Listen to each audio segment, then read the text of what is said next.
my pleasure to introduce my teammate Blake Strom. Almost needs no introduction, but I'll introduce him anyways. He's the attack lead, one of the original co-creators of ATT&CK many years ago, and he's been leading the effort ever since.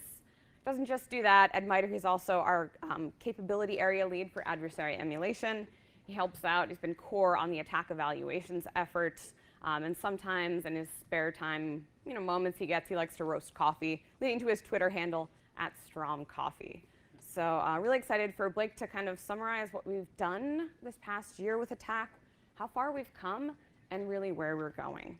So please join me in welcoming Blake Strom.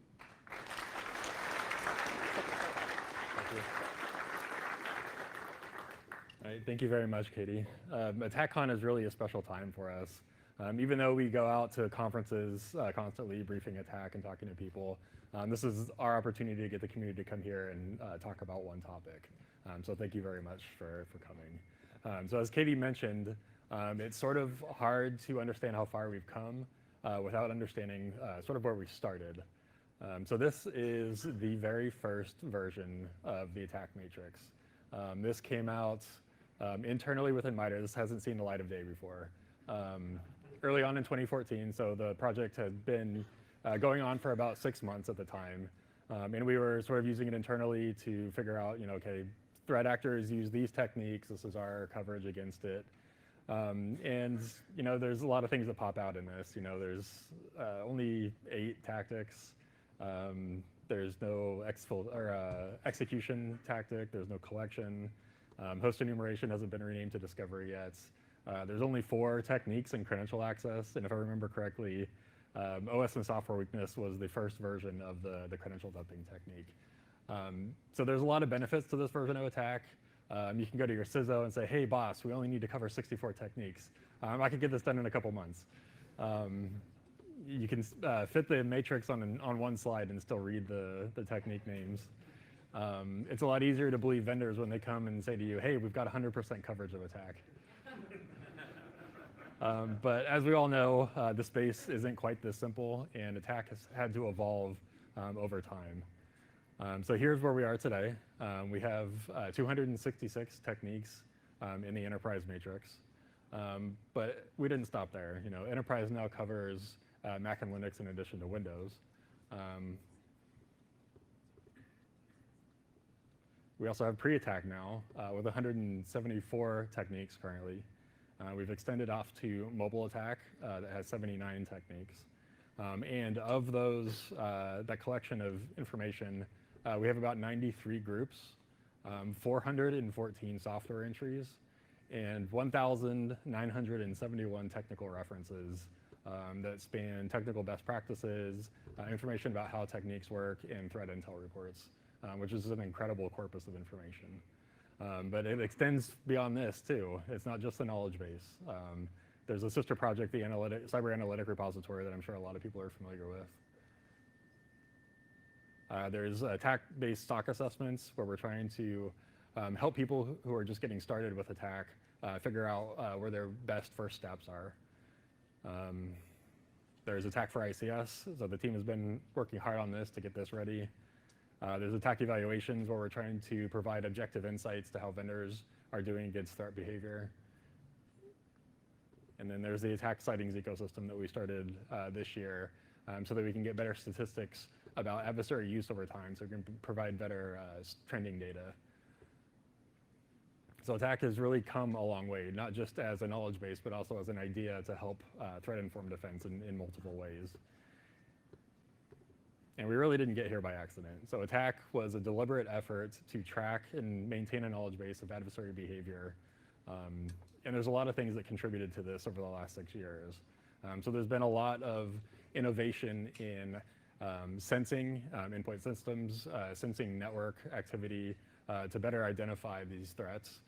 There's a lot of innovation going into how to analyze that data through analytics, whether it be machine learning or other mechanisms. So people are seeing a lot more activity than they had been before. And I think the realization that IOCs just aren't enough to build a security program on have really helped this idea of the focus should be on threat behavior to detect adversaries more robustly than with just IOCs alone. And because of this visibility, people are seeing a lot more activity. So there's a lot more reporting out there. And this coupled with the lower barrier of entry for adversaries to get started, because there's more tools available, just means there's a lot more activity to see. There's certainly a lot more reports now than we can even handle as the attack team. But this is a very good problem to have, because people are more willing to report out this information. And then the next point is, we can't see everything. We don't see everything as MITRE, and I'm the attack team. So we rely on the community to tell us what they're seeing in order to make sure that attack is growing and that we're accurately representing what adversaries are doing today. And this sort of reminds me of a conversation I had about a month and a half ago with someone who leads a team at a healthcare organization. And he was basically able to get buy-in from his leadership to share information with us because the vendor space in the community looks at attack and maps to attack and builds their products around attack because it helps them get the tools that they need in order to detect and respond to threats better. And even beyond that, he said it helps other peers in his industry because they're paying attention to attack too, so that they're better able to respond to incidents, which is awesome. This is why we're doing attack.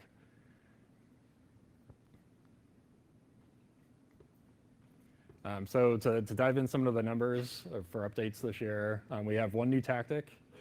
We have 43 new techniques for enterprise, 13 for mobile, 16 new groups, and 87 new software entries. We've got 41 new mitigations for enterprise, 87 updated techniques, 16 updated techniques for mobile, 67 updated groups, and 92 updated software entries. And you saw a bunch of the team that was up here today. It's a lot of work to maintain attack and all the other projects that have been built around attack at MITRE.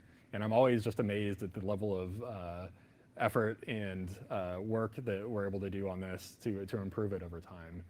And you heard Katie, we all work on different jobs. I don't think there's any single person that works on attack full time because we're looking at threat reports for other projects. We're doing red teaming and adversary emulation. We're doing threat analysis. And this all helps to keep our skills sharp so we can maintain attack in the right way for the community.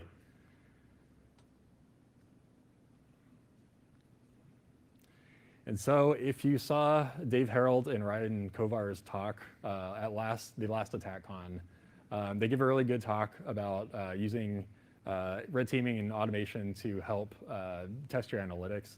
But towards the end of the presentation, they were sort of bemoaning the lack of cloud coverage in attack. And at the time, we had been thinking about what cloud coverage might mean in attack, but it really wasn't that much. It was basically just to answer questions about what we were doing. Would attack even fit in the cloud? How it might approach it? So it's basically the really early planning phases. So we were able to actually redirect resources to this effort because there was such a high demand. Thank you, Dave and Ryan. And I'm happy to say, if this clicker will work, as of last week, we released the first version of Attack for Cloud. Yay. And we realize this is just a drop in the bucket. There's 36 techniques that we have. This problem is a lot bigger than just 36 techniques. We know this.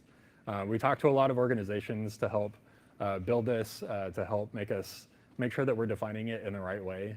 A lot of them have said that a lot of people think attack or cloud is just an extension of the attack of the enterprise matrix. So that's how we built it.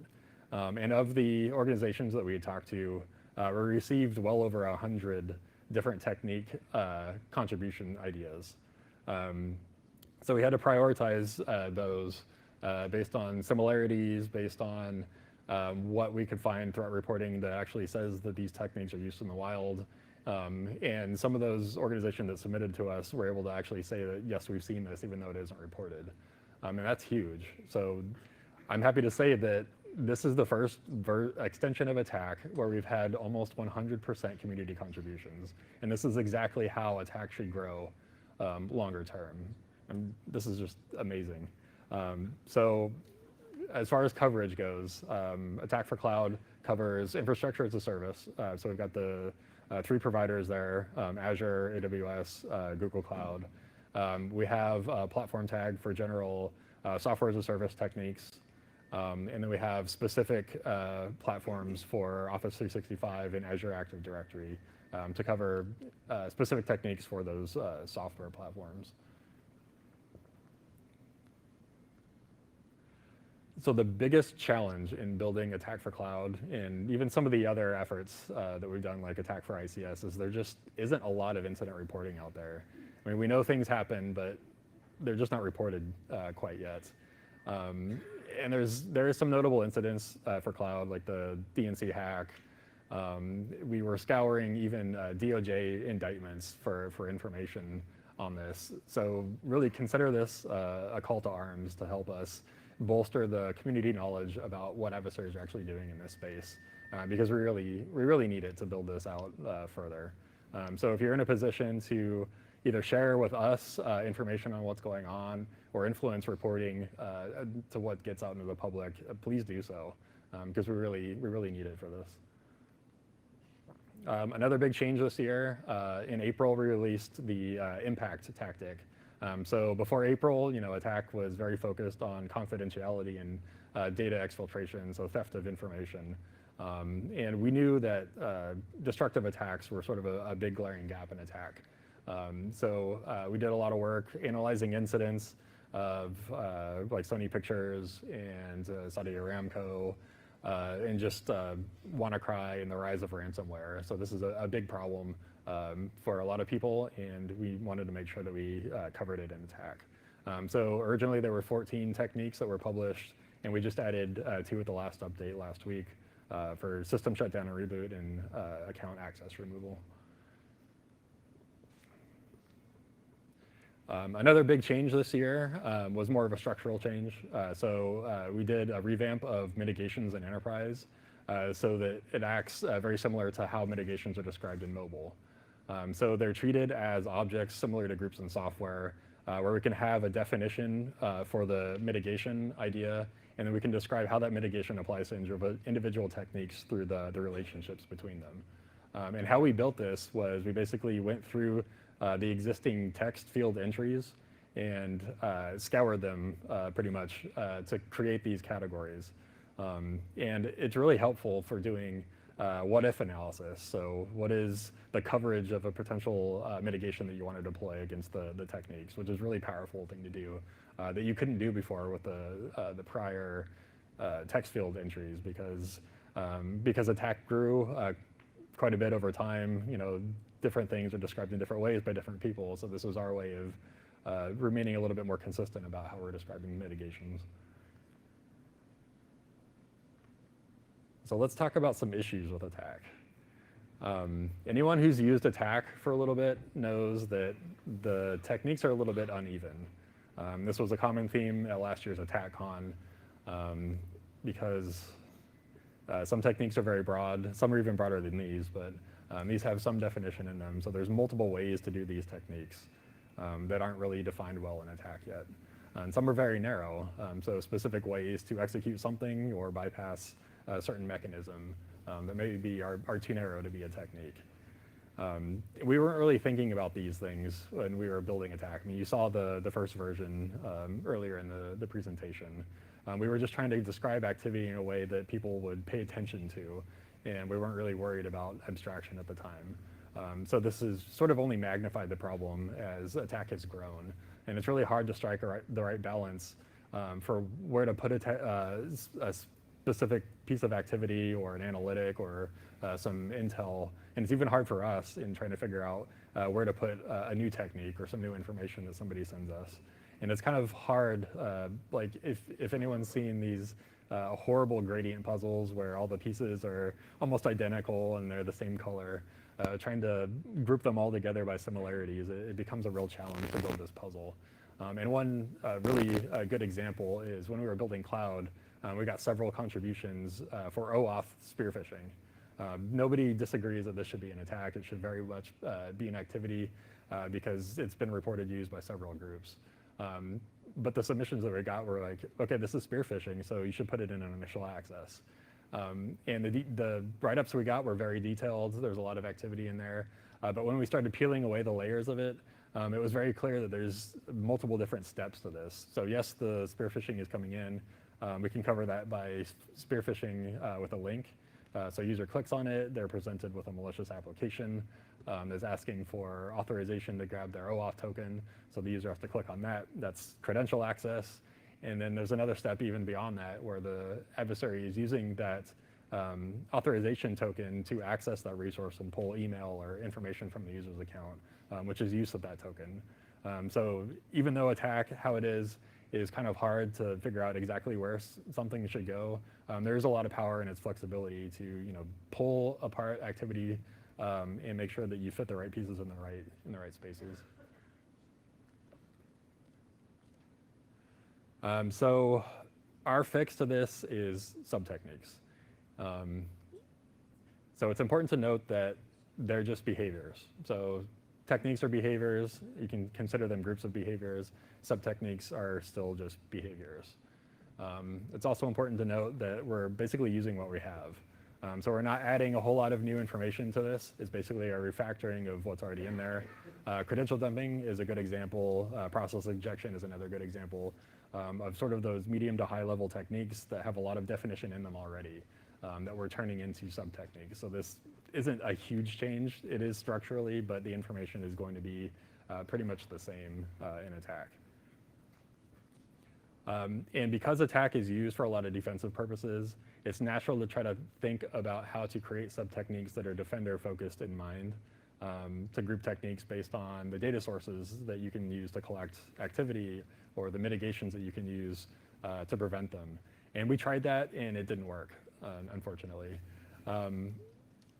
So we decided to maintain an adversary mindset. That's what people expect out of attack, and that's what we're continuing on with sub-techniques.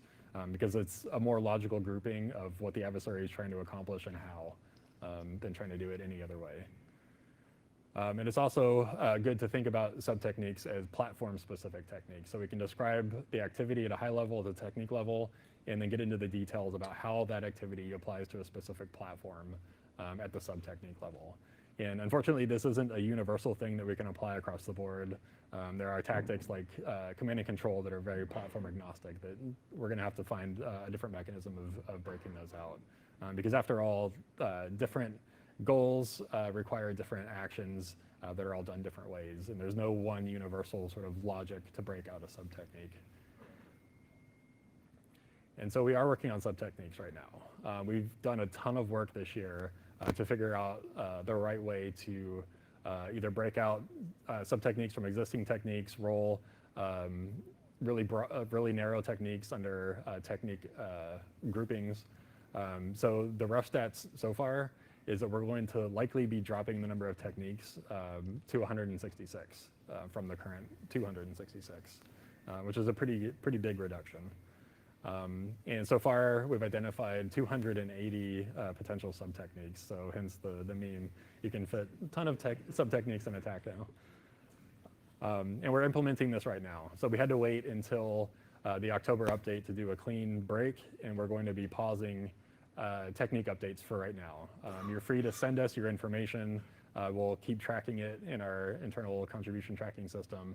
But for right now, don't send us groups and software because the backbeans are going to change, and we'll just have to wait until sub-techniques is done in order to do that. And so to talk a little bit about how we're going to implement this, when sub-techniques rolls out, it won't be the de facto production version of attack. We're going to be cloning the attack site and putting it in some other location as sort of a preview to give people enough time to digest the information and plan how they're going to implement this, because it is a big change and we want to be sensitive to that and how long and how much effort it's going to be to redo tools, redo mappings, and things like that. So in case nobody's heard of sub-techniques before, hasn't read the blog post yet that we put out a couple of months ago, this is one example of credential access. So you can see the old view on the left of just the credential access tactic with the individual techniques underneath that.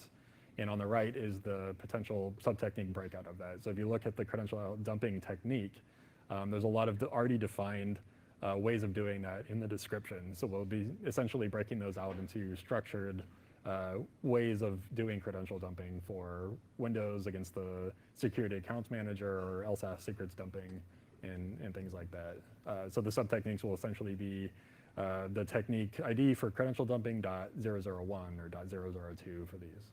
So they'll be directly tied to that technique. And so talking about that blog post that we put out, the main reason that we did that was to get some feedback from the community to make sure that we're on the right track. And overwhelmingly, people feel that this is very necessary for ATT&CK, and even given the amount of work that it's going to be to implement it, it will be worth it longer term. So that was great to hear. People also took the opportunity to provide us some more feedback. So one of the biggest questions that we got, aren't these just procedures? And no, they're not. So procedures have a very specific definition in ATT&CK. Essentially, when you go look at the technique pages, there's that box that has the groups and software examples that are tagged to that technique, and that's what we consider procedures. So we actually took that feedback and updated the name of that box to procedure examples to help that. But even broader than that, procedures relate to how specific adversaries are going about their operation. So it's really hard to capture that in ATT&CK without describing how the adversaries are moving between techniques or how they piece things together throughout an operation. A few people noted that there are still going to be visualization challenges with sub-techniques. And even though we're shrinking the matrix at the technique level by quite a bit, and we're going to make that sort of the default view of the attack matrix, we want to have some functionality so people can expand the techniques to show those sub-techniques. And the version that we posted in the blog post shows the horizontal breakout, where if you click on too many things, it's going to expand out. But we also have a vertical breakout example. So we'll likely put out some more information and have some community input, and we might actually make both the versions available so people can use what they like best. A few people also noted that there's a potential for issues from having an individual sub-technique mapping to multiple techniques, and we're trying to avoid this at all costs. So don't worry, we got this. And then another big challenge is people identified was having the tools available to map from the old version of ATT&CK to new. So we're going to be providing spreadsheets that have that mapping. We're looking into ways of doing JSON to have a machine readable version. And we're also going to be taking advantage of the sticks revocation functionality, where we can revoke an object and have it be revoked by its replacement, which could be a sub-technique. So there will be that pointer in the sticks data. A few people also noted that this is a good opportunity to do data source refinement, and data sources are a thing that's like 5 years old. So we know this is a problem, but we can't get it done during sub-technique. So this is something that we're going to be doing after this gets released. A few people also noted that techniques should be OS agnostic. Largely we agree. It's not going to be universal, because what I said earlier about it, there really being different criteria for breaking out sub-techniques per tactic and even per technique. A few people noted that techniques should always have sub-techniques. Again, sort of. This is something to shoot for, but we're not going to force a decomposition or rolling something into a sub-technique if it doesn't make sense. Part of the awesomeness of ATT&CK is its flexibility, so we want to maintain that. And then sub-technique should be OS specific. I already covered that, so yes, definitely agree. And a few people also noted that sub-techniques will help people that have a false sense of security, because they're just looking at the top-level matrix view, and once they color that green, they think they're done. So it was really good to hear that, because that's one of the reasons that we're doing sub-techniques. And so Katie and Tony also already talked about the growth of the community, so I'm going to too, because this is awesome. We've had 132 different contributors to ATT&CK right now, which is incredible. I mean, ATT&CK is built by the community and is maintained by the community. We've had explosive growth in Twitter followers. A year ago it was about 12,000, and I think we're over 28,000 as of the start of the conference. And there's 99 open source repositories that use or leverage ATT&CK in some way. So ATT&CK is global. It's all over the world. It's showing up in conferences, even people not briefing it from MITRE. It's showing up in workshops, in professional groups, and things like that. So it's great to see. So there's still a lot of work to do. So things to come. We will be continuing to roll the efforts of ATT&CK under the ATT&CK umbrella. It's just ATT&CK. We started this with the initial access tactic, and we're going to be continuing it with the pre-attack revamp. I already mentioned this, but the ICS team is hard at work trying to get this ready to go, and we'll likely be publishing this as a separate website in a couple months. So the reason why it's going to be in a separate website is to give it some flexibility to grow, to better match that domain. And then we'll be looking at rolling it under ATT&CK later on. And then a lot of people are creating their own controlled mappings to ATT&CK. So we think we can help build a community around this. So we'll be talking about this over the conference too. So if I didn't cover your favorite topic related to ATT&CK, we've got more updates planned that are sprinkled throughout the next couple days. We're going to be talking about our threat report, attack mapping automation tool, TRAM. We'll be talking about attack sightings later on today. And then we'll be covering ICS attack, our controls mapping effort, CAR and analytics, and then the integration with pre-attack later on tomorrow. And thank you very much.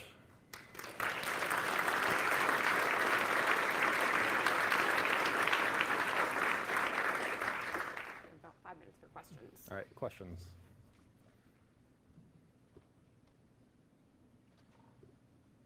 Really? There we go.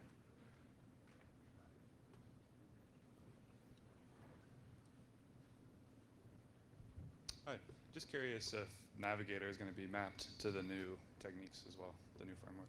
Yes. Yeah, once we roll sub-techniques out, we'll have a version of the Navigator that can support that as well, along with the different visualization options. It's back there in the corner. What's your thinking on mitigations versus course of actions? Are they the same thing?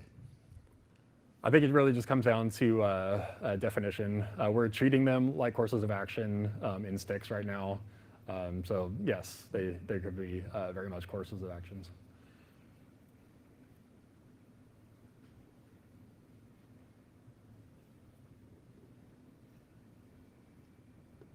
No one else?